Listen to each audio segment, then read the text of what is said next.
I'm Rooster, and today I'm going to show you how to clip a chicken's wing.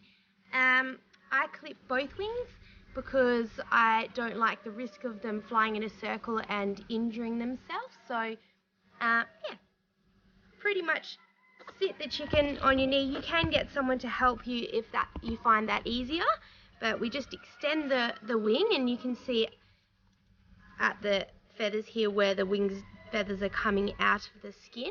But usually I just clip the flight feathers off, which are the long ones down here.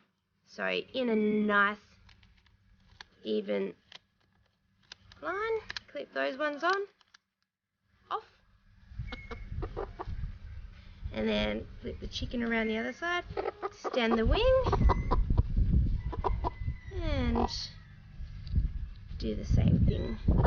Sorry, chicken on this side. Now you only need to remove the flight feathers, which is those long ones, to stop the chicken being able to get height.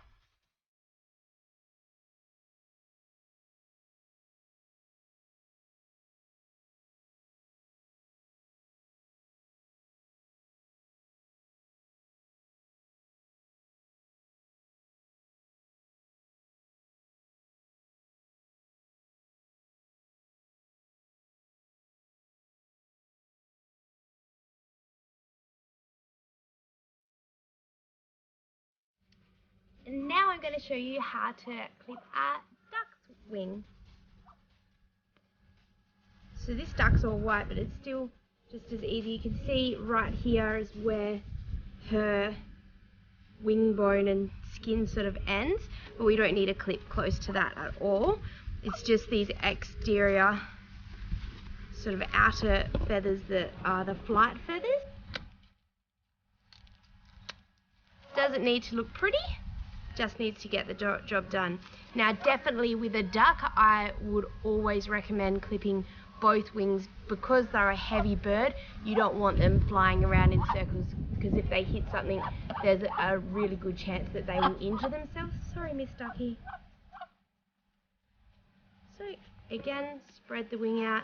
You only have to do the very end flight feathers, but you can see where the second lot of feathers ends, which gives you a good indication of where to chop.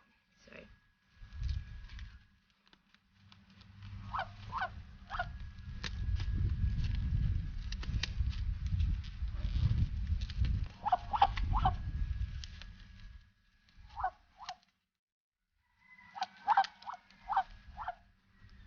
thank you for watching my video. If you like what you see, don't forget to like and subscribe and share with all your friends.